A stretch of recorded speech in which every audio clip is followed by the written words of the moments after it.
يظهره على الدين كله ولو كره المشركون والصلاة والسلام على خير البرية سيدنا ومولانا محمد وعلى آله وأصحابه أجمعين أما بعد أحبتي في الله Ramadan sudah dekat.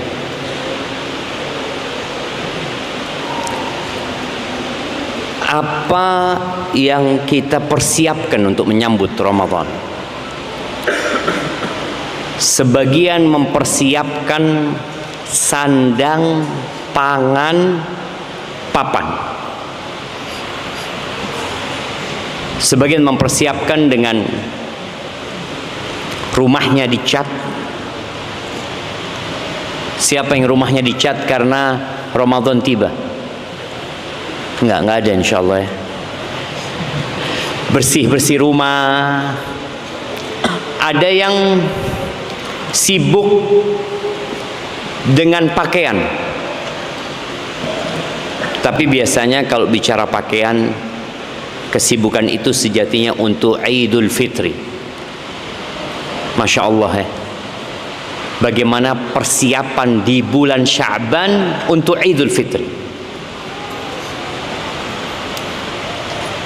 Sebenarnya baik kalau dia mempersiapkan pakaian untuk Idul Fitri supaya di bulan Ramadan dia tidak sibuk dengan perkara-perkara yang sejatinya tidak ada hubungannya dengan Ramadan. Sebagian sibuk dengan makanan. Harga beras berapa sekarang? Nah, berapa? 11, 17. Masya Allah, bayangin jamaah. Nggak usah bingung. Kita mau masuk bulan Ramadan. Kita bukan hendak mengisi perut kita jemaah. Makanya tema kita hari ini, apa tema kita? Ramadan bukan bulan belanja dan kuliner. Bukan. Makanya kekhawatiran orang tua, kecemasan emak-emak dengan urusan dapur, oh nggak laku di bulan Ramadan. Umat Islam sedang berpuasa. Apa kata Nabi sallallahu alaihi wasallam? Idza kana awwalu lailatin min syahri Ramadan, apabila masuk malam pertama bulan Ramadan, sufidati syayatin wa maradatul jin, setan-setan dan dedengkot jin itu dibelenggu. Wa ghulliqat abwabun nar, pintu-pintu neraka ditutup. Falam yuftah min habab, enggak ada satupun pintu neraka yang dibuka. Berapa pintu neraka? 7. Pernah lihat? Mudah-mudahan nggak kelihatan sama pintu neraka kita. Tapi jamaah, kita semua akan ditampakkan kepada kita neraka. Semuanya. Nah, antum akan mulai melihat neraka di kubur antum. Ketika seorang berhasil menjawab pertanyaan-pertanyaan mungkar dan nakir, akan dibukakan jendela atau pintu menuju ke neraka. Lalu dikatakan kepada dia, hadza maq'aduka minan nar. Ini loh tempat dudukmu di neraka nih. Kalau engkau nggak bisa jawab tadi. Karena dia bisa menjawab, maka dibukakan pintu surga buat dia. Dan semuanya akan melewati neraka. Kita akan melihat itu neraka jemaah.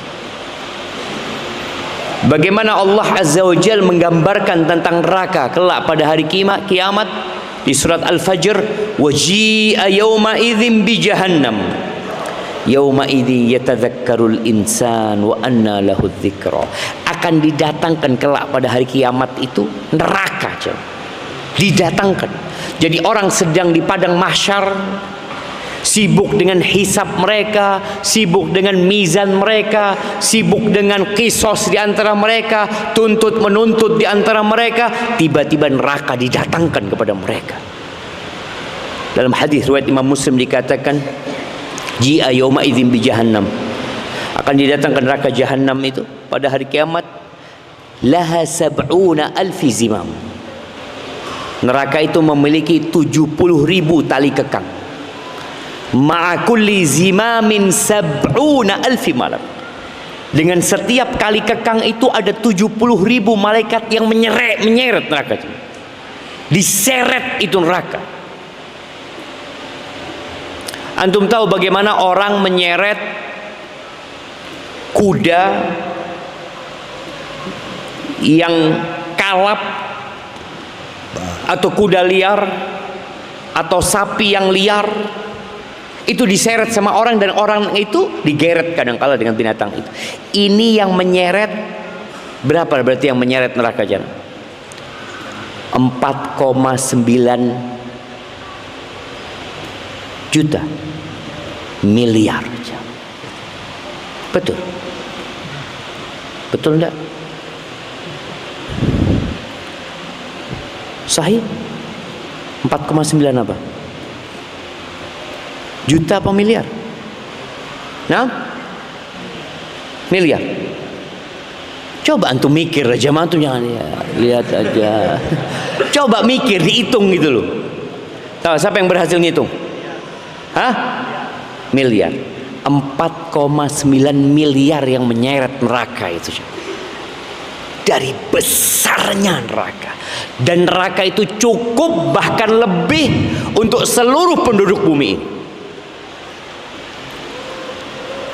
Dan di bulan Ramadan menjadi sebuah keutamaan yang Allah berikan untuk bulan ini, ditutup pintu-pintu neraka. Enggak ada yang dibuka. Wa futtihat abwabul jannah falam yughlaq minha ba. Pintu-pintu surga dibuka dan tidak ada satupun pintu surga yang ditutup. Berapa pintu surga? 8. Neraka 7, surga 8. Lalu kata Nabi SAW, yunadi munadin, dan ada yang menyeru, ada penyeru yang menyeru. Ini setiap malam ya. Seruan itu mengatakan apa? Ya baghiyal khair aqbil. Wahai orang yang ingin kebaikan, ayolah engkau. Ayo. Engkau katanya cinta kebaikan, engkau katanya ingin berubah, engkau katanya mau berbuat baik, engkau katanya nggak kepingin seperti yang dulu, engkau katanya udah capek sama dosa-dosamu. Ayo, dipanggil tuh, ya baghiyal khair aqbil, dipanggil jemaah. Sebagian ulama mengatakan panggilan itu di hati, mengatakan ayo. Sebagian lagi enggak, panggilan itu nyata. Kita mungkin tidak mendengar dengan telinga kita, tapi kita merasakan bagaimana umat Islam di berbagai penjuru dunia itu berubah di bulan Ramadan. Antum pun merasakan perubahan. Kita ngelihat ya, hari pertama Ramadan, malam pertama, masjid itu ramai loh. Orang yang biasanya mungkin nonton televisi, orang-orang yang mungkin gak pernah ke masjid selama hidupnya kecuali Jumatan, malam awal Ramadan datang ke masjid. Kita saksikan. Sampai kita lihat, loh, ono fulan. Artinya dari gak pernahnya ke masjid, itu kita lihat, loh, Masya Allah, ahlan wa sahlan. Loh, kok ada di sini antum? Ada yang manggil anda. Antum nggak bertanya kepada dia, dia sebenarnya menjawab, ada yang manggil ana untuk datang ke sini. Wa ya baghiyash syarr aqsir. Panggilan ini untuk semua jenis manusia yang cinta kebaikan dan cinta keburukan. Sebagian kita itu ada yang suka dengan dosa. Ada orang yang terjebak dalam dosa kemudian bertobat, tapi ada orang yang suka dosa meneng dan tidak tobat. Itu juga dipanggil gitu, ya baghiya syarr. Gimana sekarang ketika ada 2 miliar manusia, lalu seruan itu mengatakan ya baghiyal khair, wahai yang ingin kebaikan, karena ada orang-orang yang cinta kebaikan. Wa ya baghiyasy syarr, wahai orang-orang yang cinta, yang suka dengan keburukan. Yang cinta kebaikan ayo, yang cinta keburukan berhenti engkau berbuat dosa. Tahan dirimu gitu. Masa 11 bulan kau berbuat dosa nggak cukup gitu? Muharram berbuat dosa, anggap mulai Syawal, Dzulqa'dah, Dzulhijjah, Muharram, Safar, Rabiul Awal, Rabiul Akhir, Jumadal Ula, Jumadal Akhirah, Rajab, Sya'ban, masuk Ramadan udah berhenti. Ini menunjukkan bahwasanya sampai bulan Ramadan ada orang yang ingin berbuat jahat, ada yang suka dengan keburukan, ada. Maka dipanggil ya baghiyasy syarr aqsir, berhentilah engkau. Jamaah, kelezatan berbuat dosa, kenyamanan berbuat, bukan nyaman, lezat lah. Berbuat dosa itu ada kelezatannya. Jadi ada hormon di dalam tubuh manusia ini, ketika dia berbuat dosa itu jadi enak, jemaah. Tapi sebentar. Kesenangan itu hanya sementara. Yang ada kemudian beban. Beban apa? Kebahagiaan hilang dari diri dia. Makanya orang berbuat dosa itu selalu sembunyi-sembunyi. Artinya selama orang itu waras, kalau berbuat dosa sembunyi-sembunyi. Tapi kalau berbuat ketaatan, Masya Allah, soft pertama. Assalamualaikum jamaah. Ahlan. Oh Masya Allah, soft pertama. Kalau berbuat ketaatan dia ingin dilihat orang. Tapi kalau berbuat dosa ada yang ingin dilihat orang. Ya Allah, jangan sampai. Kita ingin menghilangkan jejak dosa kita, dan kita ingin menampakkan jejak kebaikan kita. Itu tabiat manusia. Tapi subhanallah, menampakkan kebaikan dalam rangka dipuji dan disanjung tercela. Nggak ada gunanya engkau beramal. Menyembunyikan dosa ada hikmahnya. Karena semua orang itu diampuni kecuali yang berbuat dosa terang-terangan, kata Nabi SAW. Kullu ummati mu'afan illal mujahirin. Semua umatku diampuni. Ada kesempatan untuk diampuni, ada. Kecuali yang berbuat dosa terang-terangan. Lalu kata Nabi SAW, walillahi utaqa minan nar wa dzalika kullu lailah. Dan Allah Azza wa Jalla menjadikan Ramadan ini momentum untuk menghapuskan nama orang dari neraka. Nama kita ada di neraka, nama kita ada di surga. Tadi disebutkan bahwasanya semua orang punya tempat di surga, punya tempat di neraka. Di bulan Ramadan ada orang-orang yang divonis bebas dari api neraka setiap malam, dan kita nggak tahu loh, kita berada di mana sebenarnya. Tugas kita adalah memohon kepada Allah Azza wa Jalla. Ahibati fillah, Ramadan bulan puasa. Apa artinya puasa? Nah, siapa yang mau jawab? Artinya asyam itu apa? Antum?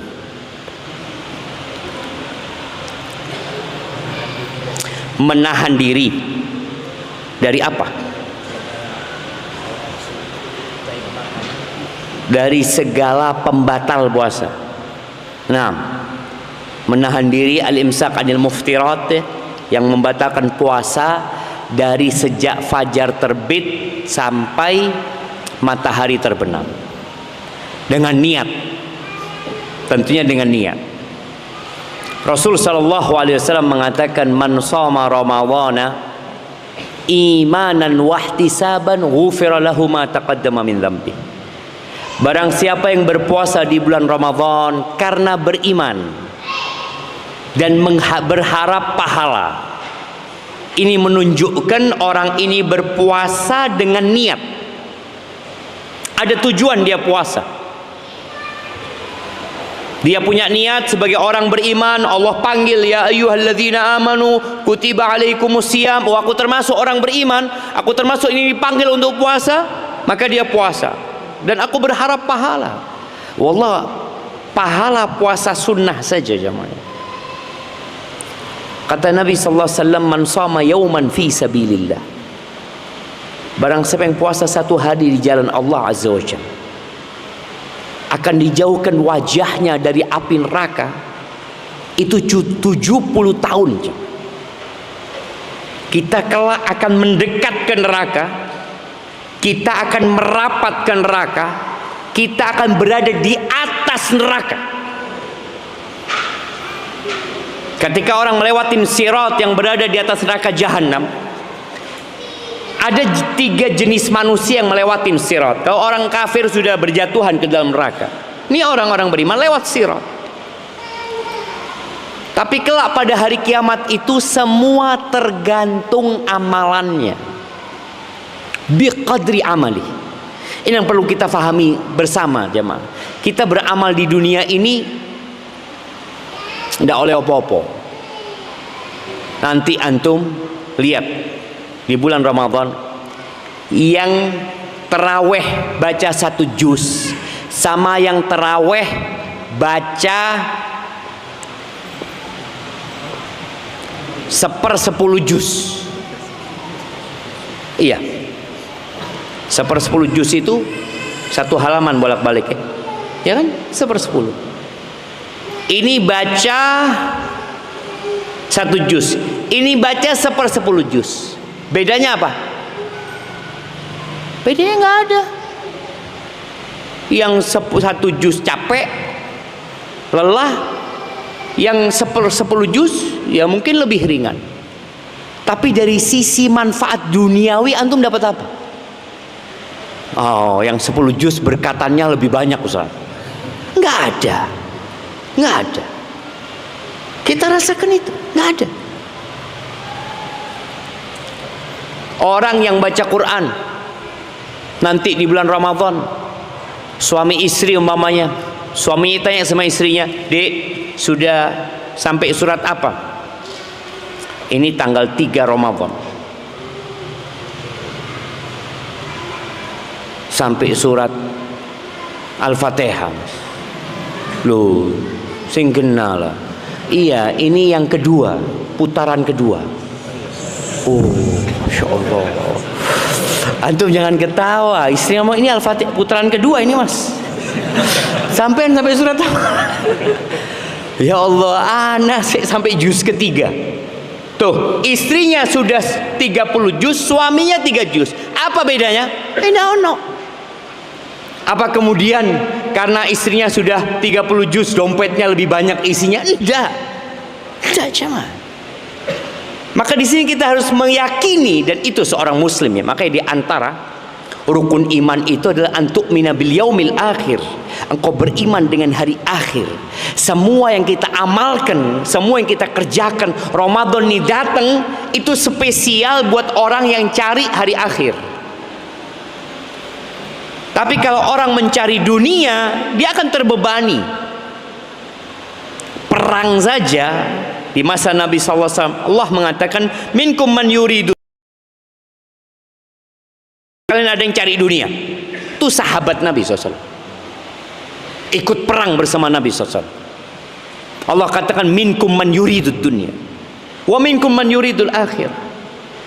Makanya momentum Ramadan ini sangat spesial buat orang yang cari akhirat. Gimana nggak spesial jemaah? Ada satu malam yang lebih baik dari 1000 bulan di bulan Ramadan ini. Baik. Tempat yang paling dibenci Allah itu apa? pasar. Kira-kira di bulan Ramadan pasar lebih rame apa lebih sepi? Banyak pasar dadaan. Iya. Artinya jumlah pasar itu bertambah di bulan Ramadan. Yang buka takjil ya, ini mobil-mobil, motor, bentor, apa aja semua. Padahal kata Nabi SAW, abghadul biqa'i ilallahi aswaquha.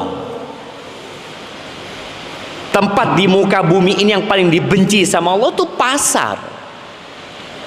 Dan ada nasihat, jangan jadi engkau orang yang pertama masuk pasar, yang terakhir keluar dari pasar.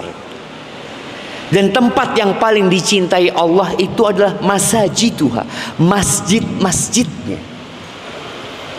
Maka kita harus sadar sekarang.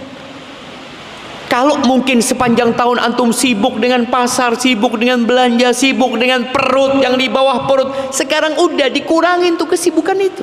Ya baghiyal khair, yang ingin kebaikan, ayo ini waktunya gitu. Bicara makan. Orang ke pasar beli makan, beli pakaian. Itu kebanyakan yang dilakukan manusia. Disyariatkan puasa la'allakum tattaqun, agar kalian bertakwa kepada Allah Azza wa Jalla. Dan kita tahu puasa ini mengkosongkan perut. Di antara tombol hati yang membuat orang hidup lebih berarti adalah mengkosongkan perut. Membaca Al-Quran dengan artinya, sholat malam, berzikir di akhir malam, itu semua ada di Ramadan ini semua. Semua tombol hati itu ada. Maka tolong antum jangan merusak hati antum dengan makan terlalu banyak. Bulan Ramadan nih, kata Nabi SAW, ya ma'syarasy syabab, man istata'a minkumul ba'a falyatazawwaj. Wahai kaulah muda, barang siapa yang punya kemampuan untuk menikah, maka hendaklah dia menikah. Yang mampu. Jadi anak-anak ini kalau nggak mampu jangan maksa orang tuanya. Karena kalau Ustaz gimana Ustaz? Anak sudah nggak kuat Ustaz. Nggak kuat apa? Nggak kuat nahan Ustaz. Fulus punya, maafi. Kuliah siapa yang bayar? Orang tua. Mau kawin lagi orang tua yang bayarin. Yang mampu, kata Nabi SAW, falyatazawwaj. Faman lam yastati' fa'alaihi bisawm. Barang siapa tidak mampu, solusinya adalah puasa. Fa innahu lahu wija. Puasa ini tombol hati. Puasa itu membuat orang jadi nahan diri, kuat dia nahan diri. Dia punya tameng. Di hadis lain Nabi SAW mengatakan as-siyamu junnah. Puasa itu perisai. Perisai. Orang itu jadi lebih kuat. Antum bagaimana menghadapi musuh tanpa perisai? Antum ditebas, antum tahan dengan tangan antum, putus tangan antum. Antum jadi korban nafsu antum sendiri. Tapi ketika antum puasa, antum bisa pegang tuh tamengmu. Diantem, dipukul, dak. Alhamdulillah punya perisai. Kalau puasanya benar. Nabi SAW ini bicara makan, bicara kuliner. Karena terus terang di bulan Ramadan itu Masya Allah banyak jajanan, banyak kue, banyak makanan yang sekarang nggak ada. Nggak ono sekarang jamaah. Antum cari makan tuh nggak ada. Bulan Ramadan muncul semua. Oh Masya Allah, tekun ini. Karena manusia mencari. Maka akhirnya orang bikin dan dijual. Maka tolong antum dengar sabda Nabi SAW supaya tahu Ramadan itu bulan puasa, bulan mengkosongkan perut. nahan makan dan minum, dan nahan nafsu kita. Ma mala'a adamiyun wi'aan syarron min batn. Tidak ada wadah yang lebih buruk yang dipenuhi oleh manusia yang lebih buruk dari perutnya, nggak ada. Yang paling buruk tuh perut kita. Bihasab ibni Adam luqaimat yuqimna biha sulbah. Allahu Akbar. Nabi mengajarkan kepada kita untuk tahu hakikat hidup ini, jemaah.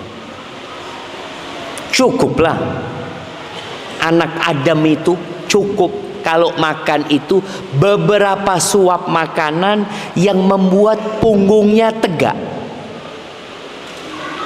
Jadi makan tujuannya apa? Supaya antum bisa duduk kayak gini, supaya tidak lemes, tegak punggung. Makanya anda lihat makan yang benar itu di warung ya, yang kursinya nggak pakai sandaran. Antum harus tegak kalau di warung. Kalau senden, gelundung. Kata Nabi SAW, engkau makan cukup yang membuat punggungmu tegak. Jadi tegak. Tapi kadangkala makanannya enak, yang membuat kita nggak tahan. Itu terjadi ketika berbuka dan sahur.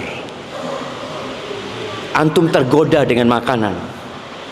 Bahkan habis asar sudah keliling golek panganan, wisata kuliner sana.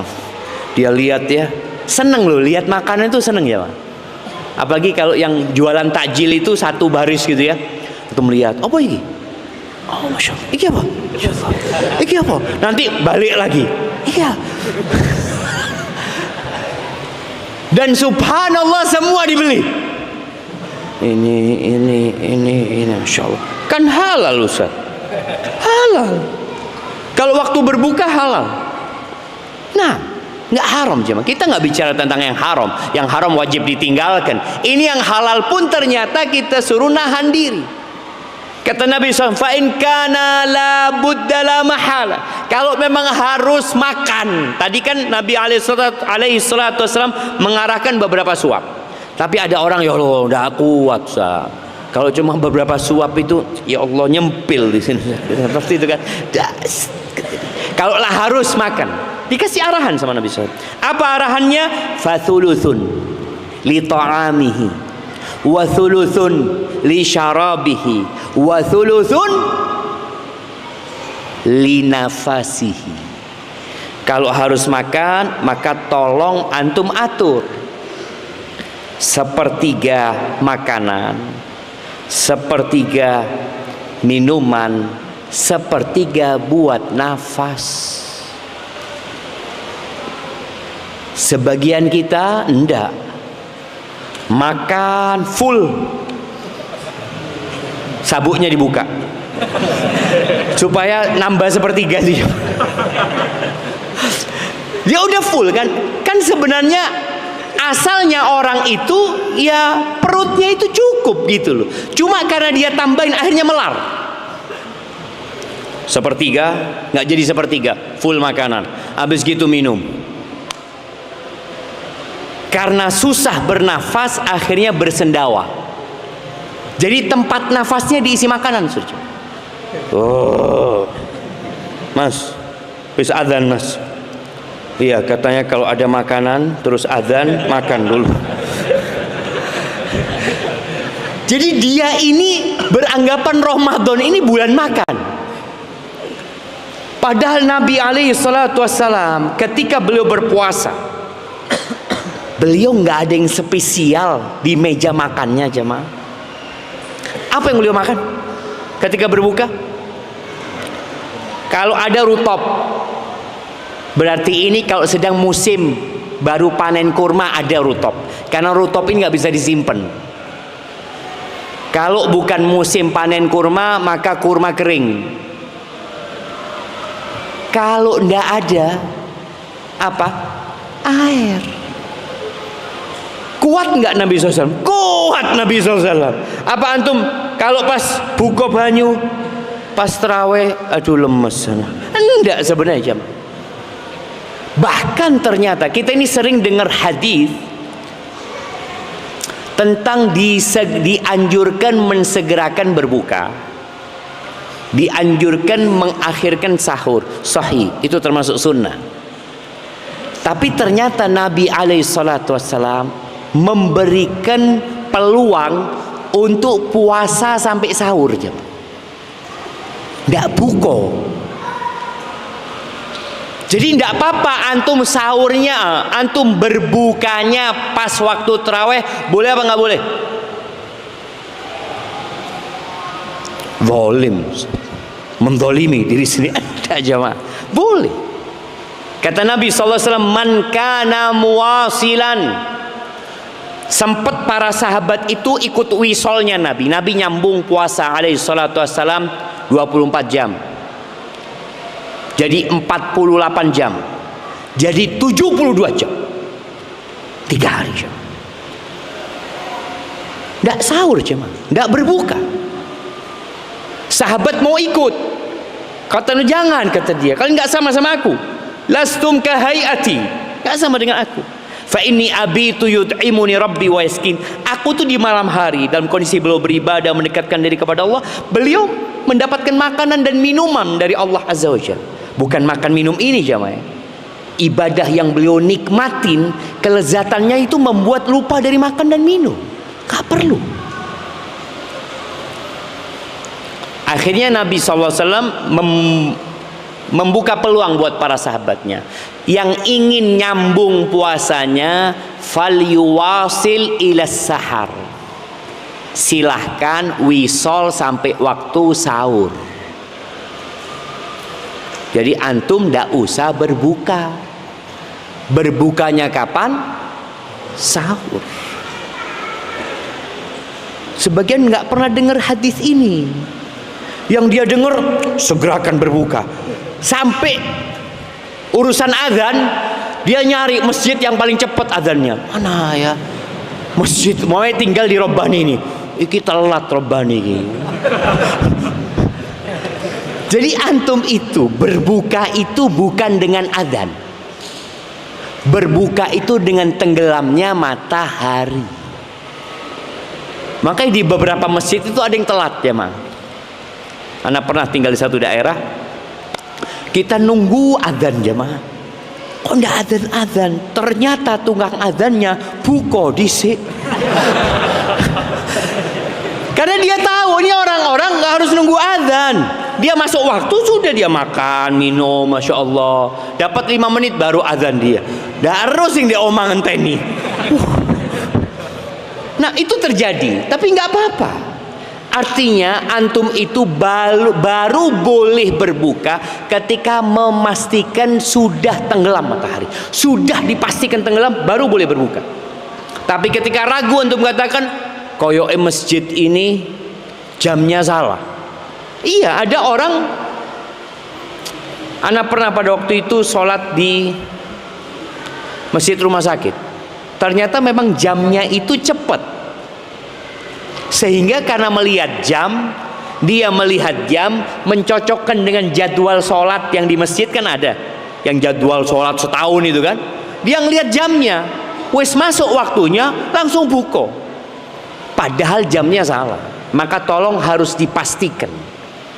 Lebih baik antum telat sedikit, tidak apa-apa. Kalau berbuka itu 5 menit setelah adzan, 15 menit setelah adzan, itu masih masuk kategori segera. Tapi lihat, yang dimakan Nabi SAW apa? Apakah beliau mengkhususkan menu? Karena kita Ramadan, menunya harus lain. Tidak, biasa aja. Sahur pun sama. Karena memang Ramadan ini bukan bulan kuliner.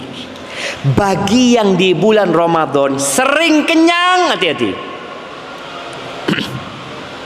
Sering bersendawa, makan sebelum maghrib. Tadi takjilan. Takjilan habis 2 piring sudah jemaah, gorengan ini. Sudah berbuka? Belum. Takjil tadi masih. Takjil. Kapan nanti Ustaz? Habis maghrib.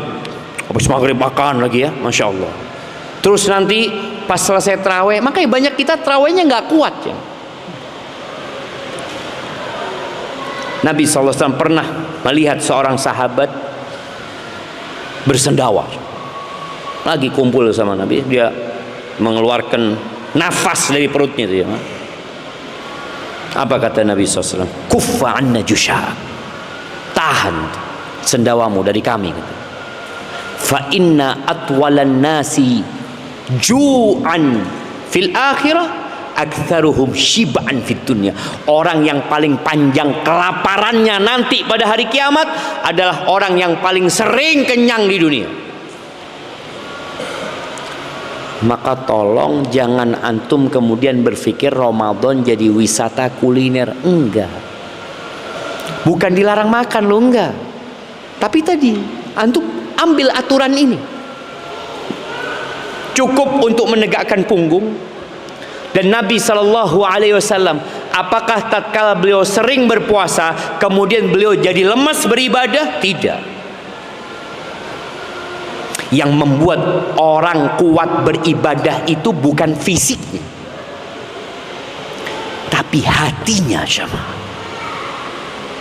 antum mungkin dapat potongan video Syekh Abdul Razak hafizahullah ta'ala yang menceritakan tentang orang Indonesia yang sholat dengan kaki satu dari rakaat pertama sampai terakhir, ndak istirahat dia jamaah, terus seperti itu. Sedangkan kita yang kakinya loro, baru sak juz selonjoran, ya Allah. Wallah jamaah, ini ibadah bukan hanya dengan fisik. Oke, kita butuh dengan fisik kita, tapi ternyata kebanyakan makan itu membuat jantungnya lemah dan membuat fisiknya jadi lemes. Maka jangan berpikir ketika antum berpuasa ibadah antum jadi berkurang. Antum lihat bagaimana salafus soleh di bulan Ramadan lebih giat beribadah, padahal makannya lebih sedikit. Jelas sehari penuh, bayangkan Nabi SAW ya. Kalau antum melihat Nabi SAW di rumahnya cuma ada air, beliau minum air. Apakah setelah itu aduh ya anak cuma puko air jadi lemes ya? Sebagian kita kalau sahurnya sedikit ya, sahur Allah lemes. Antum kebawa perasaan saja sebenarnya. Seharusnya tidak. Bagaimana Nabi SAW menjelaskan orang yang puasa ini jadi kuat nahan nafsunya.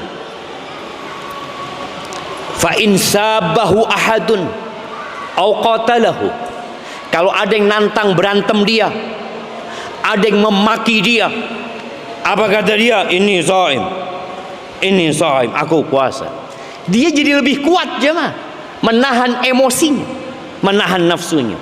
Seharusnya seperti itu, asalkan tadi bener antum puasanya. Tapi kita dengarkan adzan dulu.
Allahumma salli wa sallim ala Muhammad.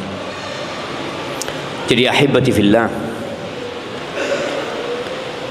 yang membuat para sahabat Nabi, para salafus saleh, di bulan Ramadan mereka semakin kuat beribadah bukan karena makannya semakin banyak, bukan. Dan antum coba rasakan, ketika antum makan seadanya,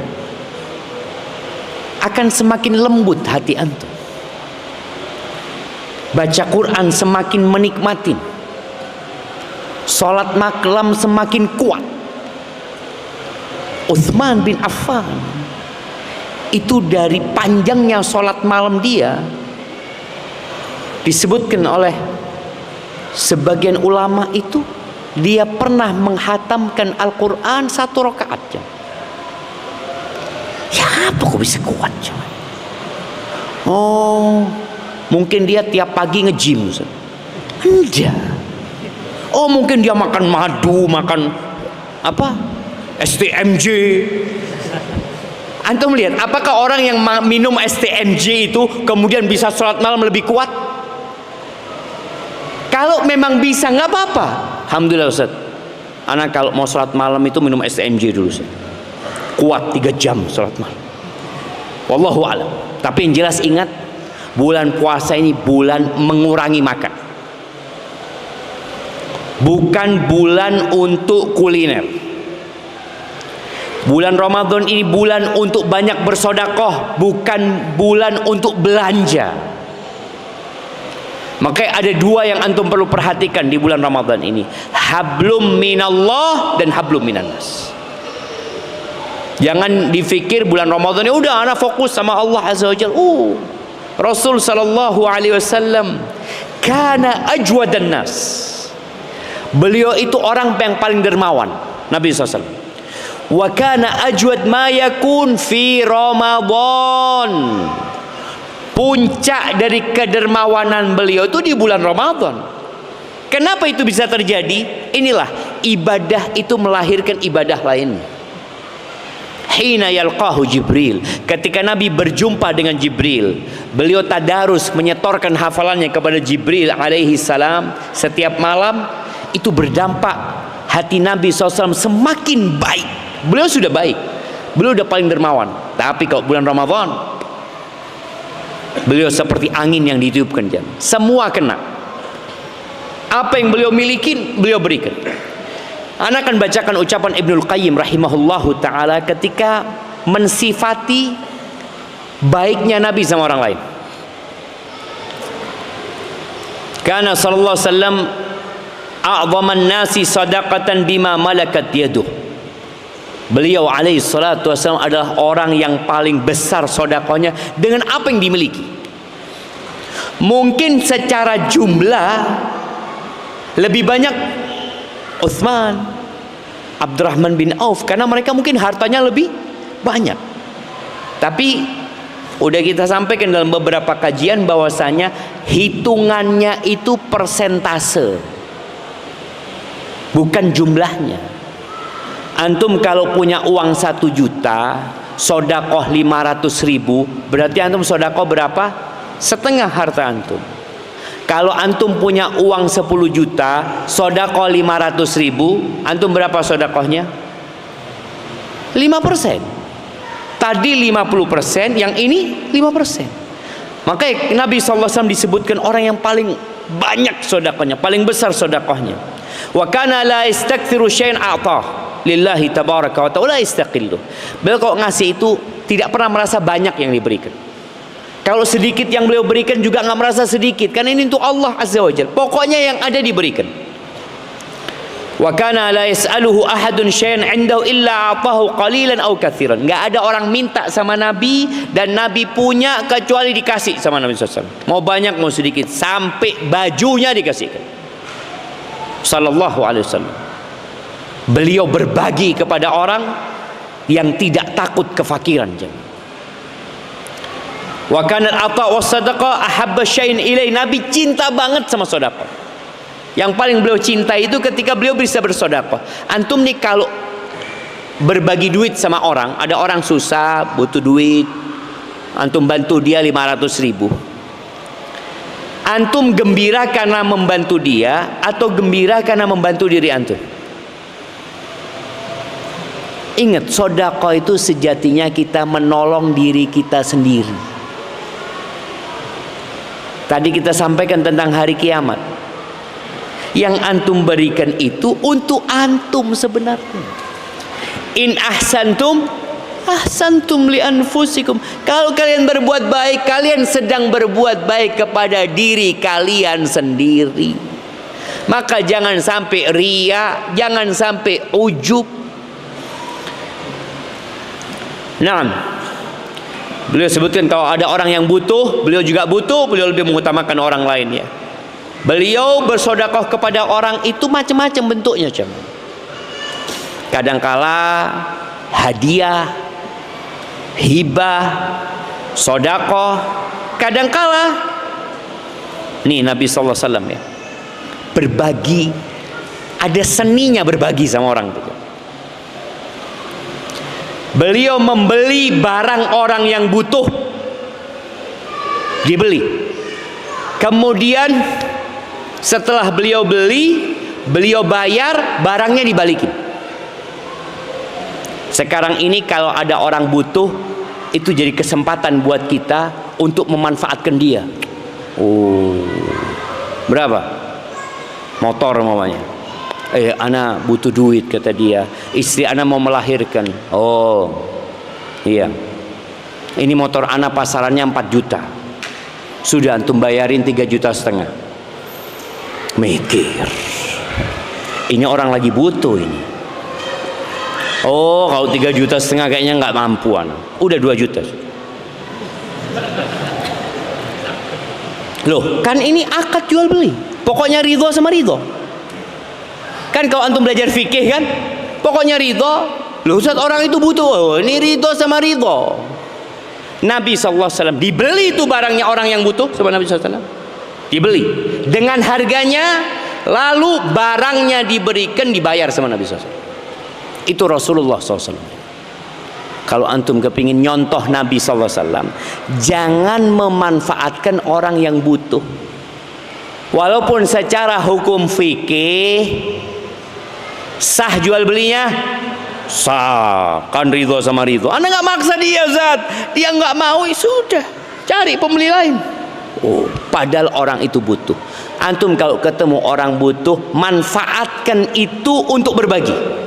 Ini orang nggak minta, jemaah. Ada orang minta-minta padahal dia mampu. Tapi kalau orang sudah dia jual barangnya dan dia nyampaikan, ana butuh duit, ditawar murah pun dikasihkan sama dia kepada antum, karena dia butuh duit. Antum jangan senang.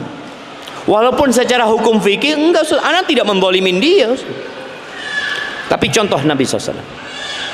Maka di bulan Ramadan antum hendaklah banyak-banyak berbagi. Modelnya boleh jadi dengan berbagi, berbuka dengan orang yang puasa. Antum beli air. Umpamanya ada satu masjid dekat rumah antum, sudahlah bilang ana yang beli airnya, kirimkan air. Atau antum nggak perlu ngomong sama pihak masjid, ngomong sama pihak penjualnya, tolong kirimkan ke masjid. Kalau tanya siapa yang ngirimkan, ya adalah donatur yang kirim. Aman.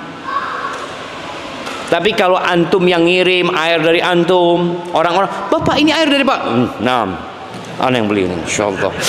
Itu kan jadinya kadang-kadang berat. Makanya tolong disembunyikan. Ada amalan yang bisa disembunyikan, sembunyikan. Di bulan Ramadan banyak amalan yang bisa disembunyikan, antum sembunyikan. Barakallahu fiik. Itu yang bisa kita kaji pada kesempatan kali ini. Yang jelas, apa saja amal kebajikan yang antum bisa kerjakan, dan motornya adalah nahan perut. Ingat, tahan perut antum, hal-hal yang mubah dikurangin, sehingga insya Allah antum akan lebih kuat menjalani ibadah Ramadan ini. Apakah batal puasa seorang yang maninya keluar dikarenakan mimpi basah? Enggak. Kalau bukan disengaja, maka puasanya tetap sah. Bagaimana kalau berdoa mimpi basah? Nah, jemaah, iya, pokoknya nggak ada pemaksaan dari dia. Artinya tidak dikeluarkan dengan paksa. Ingat, puasa itu menahan dari makan, minum, dan syahwat. Maka tolong jamaah, hormatin bulan Ramadan. Seorang yang membatalkan puasanya tanpa sebab dengan makan dan minum, itu kelak akan diazab pada hari kiamat. Seorang yang membatalkan puasanya dengan menghubungi istrinya yang halal, itu di dunia sudah dikasih hukuman. Hukumannya membebaskan budak atau berpuasa 2 bulan berturut-turut.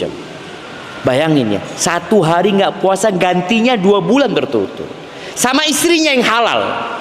Gimana kalau dia berzina di bulan Ramadan? Na'udzubillah min dzalik. Kalau nggak bisa, baru memberi makan 60 orang miskin. Afwan Ustaz, izin bertanya, bagaimana menasehati orang tua yang masih merokok agar kita tidak terkesan mengajari atau kurang ajar? Lebih-lebih ini mau memasuki bulan Ramadan, mohon arahannya Ustaz. Nah, ahibati fillah, bicara rokok ini mungkin kita akan mendengar atau telah mendengar adanya khilaf di antara para ulama tentang hukum rokok. Oh, kan ada yang memakruhkan Ustaz, ada yang mengharamkan. Jadi sebenarnya dua-duanya melarang. Yang satu larangan sampai tingkatan haram, yang kedua nggak sampai tingkatan haram. Seharusnya dua-duanya ditinggalkan. Tapi kadangkala orang tua sudah terbiasa dengan rokoknya sejak kecil, sehingga dia merasa berat untuk meninggalkan. Antum sampaikan kepada orang tua, ayah pernah nggak berdoa minta kepada Allah agar dibantu berhenti merokok? Karena innamal a'malu binniyat. Ada orang tahu dia ngerokok, saya ngerokok, anak tahu salah, dan rokok ini salah. Makanya kita lihat ada orang tua yang berbagi rokok sama anak-anaknya. Anaknya mau berangkat sekolah SD, TK, anak bismillah nak, ya nanti bismillah bapak nih masya Allah, nanti coba waktu istirahat nggak apa-apa lah. Ada orang yang melakukan itu? Nggak ada. Tahu salah ini, enggak nak, jangan. Oh enggak, rokok ini untuk yang umur 17 tahun ke atas. Ada jemaah, mereka berpikir rokok itu untuk yang 17 atau 18 tahun ke atas. Sebenarnya enggak. Mereka tahu ini enggak benar sebenarnya. Sesuatu yang seharusnya ditinggalkan. Maka paling tidak antum memohon kepada orang tua, ayah ini kesempatan Ramadan ayah. Apa ayah nggak kepingin apa berhenti ngerokok ayah? Sedangkan orang-orang barat saja mereka sudah mulai mempersempit ruang gerak perokok. Bayangin nih, di pesawat itu ada yang 9 jam nggak boleh ngerokok orang, tapi ditaatin sama dia, kena aturan. Di kereta sekarang nggak boleh ngerokok. Ketahuan ngerokok di kereta, diturunkan langsung. Ketahuan ngerokok di pesawat,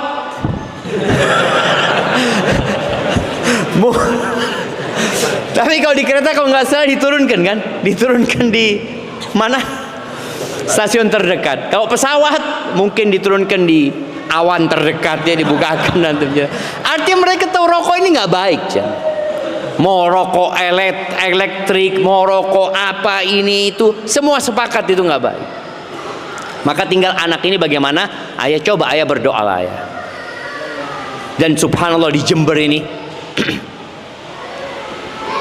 di Sabtuan sana dibangun apa? Rumah sakit apa? Paru-paru. Apa penyebab terbanyak orang terkena penyakit paru-paru? Rokok.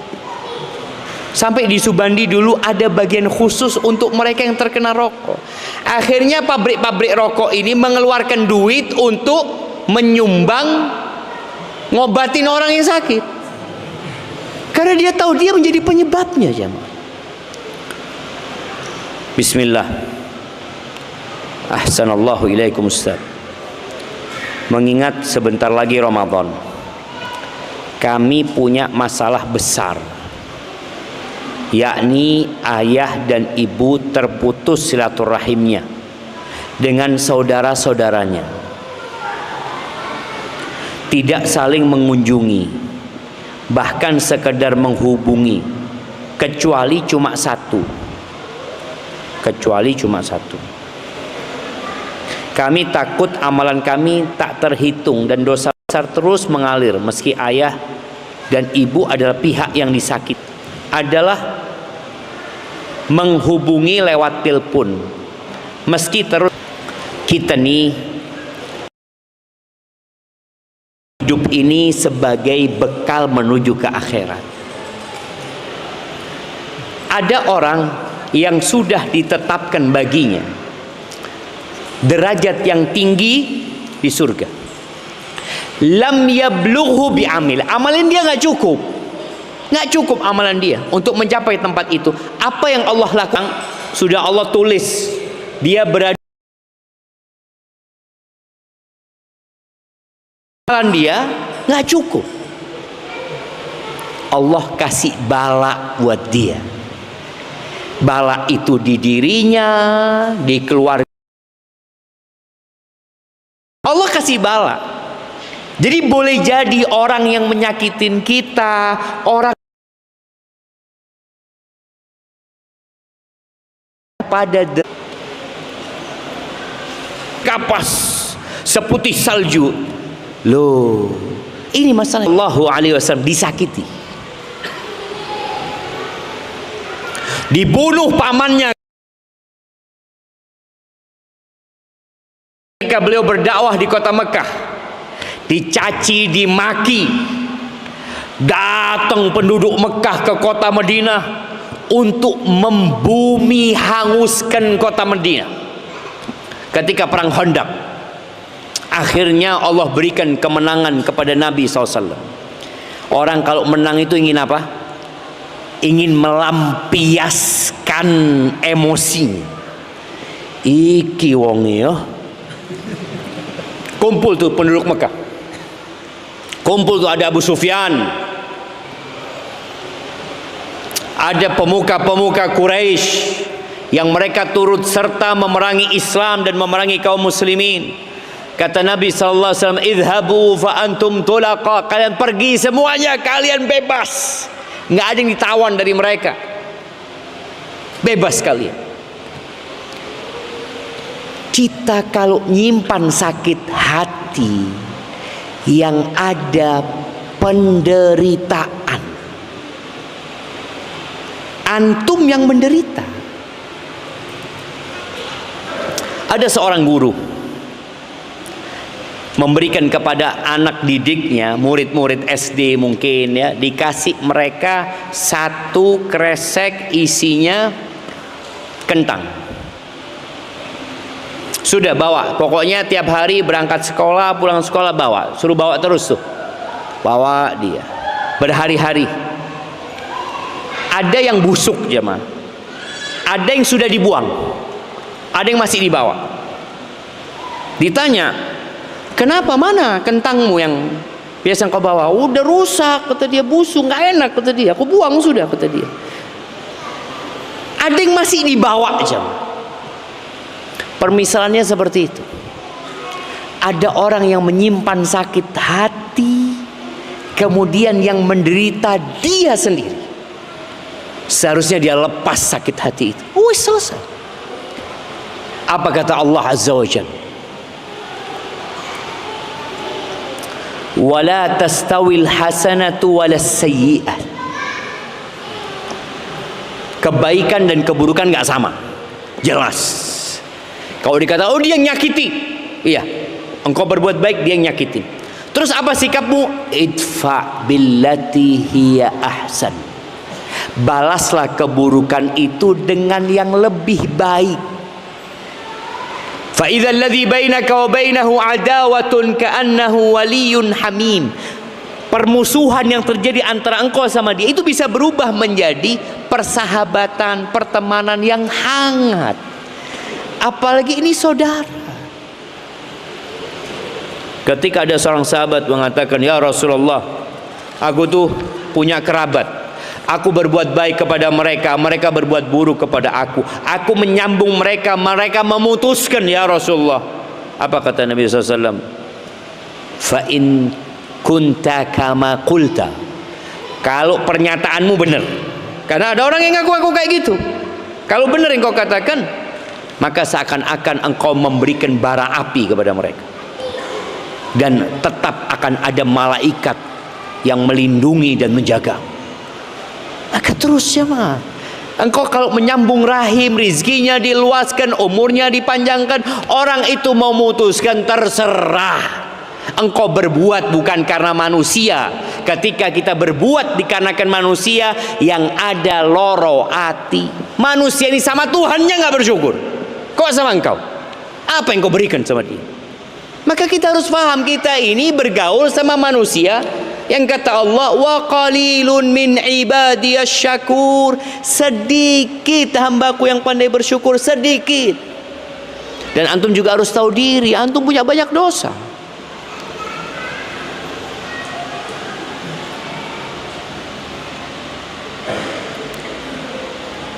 Apa hukumnya bagi wanita memakai flower corn? Apa itu? Mahkota yang biasanya dipakai waktu nikah, di saat pernikahan.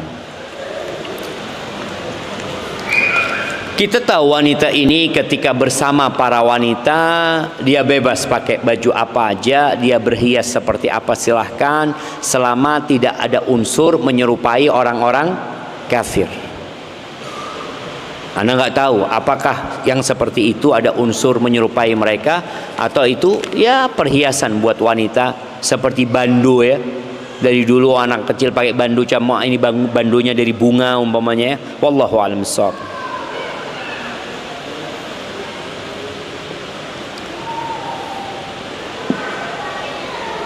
Afwan Ustaz, mohon nasihatnya buat teman ana yang alhamdulillah hadir di kajian. Ana izin minum dulu jemaah. Bismillah.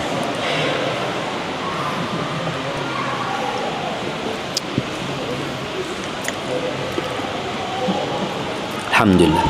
Beliau sudah menikah dan alhamdulillah sudah punya anak. Namun akhir-akhir ini beliau kurang komunikasi dengan istri. Mohon nasihatnya adab suami kepada istri dan adab istri kepada suami. Barakallahu fiikum. Ahibati fillah, para suami, ketika istrimu punya anak, mungkin ada banyak perubahan sikap di diri dia. Dia baru pertama kali punya anak, dia capek, dia lelah. Mungkin sang suami juga ingin dilayani oleh istrinya, tapi istri kecapean. Maka lihatlah kepada kelebihan istrimu. Bagaimana engkau mengkondisikan, karena engkau pemimpin. Pemimpin itu ketika melihat anak buahnya lemah, nggak mampu ngangkat sesuatu, apakah dimarahin atau dibantu? Jamaah, dibantu. Karena dia nggak mampu, bukan nggak mau gitu loh. Tapi kalau nggak mau dikasih arahan. Maka suami ketika istrinya sudah punya anak, maka engkau lihat kesibukan istrimu, ada anaknya sekarang. Iya Ustaz, tapi suami itu bayi besar. Ini istrinya cuma sibuk dengan bayi kecilnya, kita yang besar ini nggak diurusin. Maka maklumin, sambil terus bagaimana istri diajarin. Tapi biasanya istri itu kalau dikasih tahu sama suami nggak percaya. Tutu ustadz, awak. Ya, jadi suami istri kadang-kadang nggak mau aja mas. Sampai anak punya teman dia mengatakan, tolong istri anak dikasih tahu. Anak udah kasih tahu, kasih penjelasan. Jawab dia apa? Awakmu tutu ustadz. Oh iya, siap. Ini ustadznya. Ngomong sama ustadznya gitu. Betul, kadang-kadang ada yang seperti itu. Maka seorang suami ketika memberikan nasihat kepada istrinya, duduklah yang baik sama istrinya, pijetin istrinya. Wallahi capek ya, punya anak itu capek. Suami ini capek bekerja ya, tapi istri itu kalau sudah punya anak kerjanya berapa jam?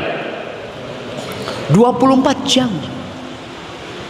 Makanya malam hari ya, kadangkala istri ini sudah tepar ya, sudah buka mulutnya, anaknya di sebelahnya nangis, tidak bangun ini jamaah karena kecapean. Apa yang dilakukan suami? Anaknya bangun, dia tidur lagi. Iya, maka buat suami yang ada apa istilahnya, orang kalau baru punya bayi itu baby apa? Baby blues, ya kayak gitu. Maka suami harus paham, dia paham dengan seperti itu. Tapi juga istri harus paham juga. Ini jamaah bedanya generasi sekarang dengan generasi masa lalu. Generasi kita itu generasi strawberry. Baru kena cobaan dikit langsung melempem. Generasi dulu, subhanallah, lahir anaknya langsung digendong, langsung masak. Sekarang jangan bergerak dari kasur, diam di kasur. Enggak, sebenarnya tidak apa-apa gitu jemaah. Cuma ya tetap harus jaga-jaga. Sang suami ya berusaha untuk membantu istrinya. Sekali lagi lihat kepada kelebihan dia, rasa capek dia, rasa lelah dia. Dia ngandung anak antum 9 bulan, dia melahirkan anak antum, mempertaruhkan nyawanya, dan sekarang dia harus nyusuin yang kadang-kala itu melelahkan dia jemaah. Barakallahu fikum.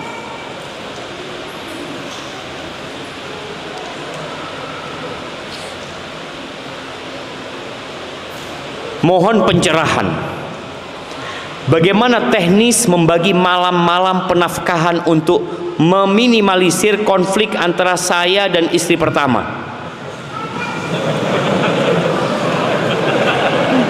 Ini pertanyaan berkelas ini. Kayaknya bukan kelasnya antum ini ya mah. Iya, jadi sebenarnya nggak tahu, ini yang tanya istri kedua mungkin ya. Istri kedua, bukan suaminya kayaknya. Iya, kayaknya istri kedua. Istri kedua ini berusaha untuk lebih banyak mengalah, karena terus terang di masa sekarang ini menikah lebih dari satu itu dianggap selingkuh, dianggap buruk, seperti itu. Kemudian lingkungan kadangkala tidak mendukung. Jadi boleh jadi istri pertama itu ditekan supaya gugat cerai, ini itu macam-macam. Jadi istri kedua berusaha untuk lebih banyak mengalah. Kalau hakmu tidak di, dan kita tahu bagaimana Saudah radhiyallahu ta'ala, dia itu menghadiahkan malamnya buat Aisyah. Udah, menghindari konflik dengan cara mengikhlaskan. Umpamanya saya udahlah terserah bang, yang penting umpamanya istri pertama ridho, umpamanya adil Ustaz, ini itu engkau maklumin dia. Mungkin dia berusaha untuk adil tapi kondisinya tidak memungkinkan. Yang ada berantem tiap malam. Akhirnya suami, sama bang, engkau zalim bang, udah nggak usah kesini. Berangkat ke istri kedua, afan, bagian istri pertama.